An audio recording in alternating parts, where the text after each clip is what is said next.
So this morning I foraged a little bit because I have a mind to make a salve that is specific for bug bites and bee stings. The first thing I'm going to add is plantain. Now I have two kinds of plantain that I found on the farm today. This one's buckhorn plantain, and it's named that way because this plant actually grows more perpendicular, straight up and down with the flowers at the top. But it is the same plant actually as the broadleaf plantain, which most of you are probably familiar with because it is a nuisance plant. It grows in the driveway, in between the cracks in the sidewalks.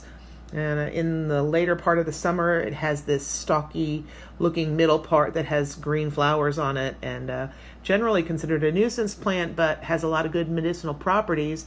In this case, this particular plant is going to provide us with the pain relief and the swelling relief for the bug bites. And I'm going to dry these today in the dehydrator. The other part of the salve is going to be made out of something called purple dead nettle. And when these are a little bit more mature, these plants turn bright purple at the top. They have tiny little purple flowers up in here. The reason that I know this is a good purple dead nettle because this plant is actually part of the mint family.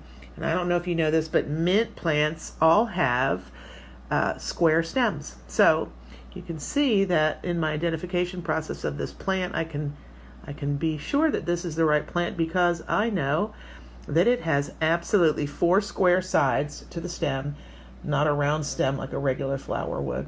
So these are going to go into the dehydrator, and once they're dry, I'm going to infuse them in oil. And once I've got the oil infusion, I'm going to go ahead and make a salve specifically for after you get bit by a mosquito or stung by a bee.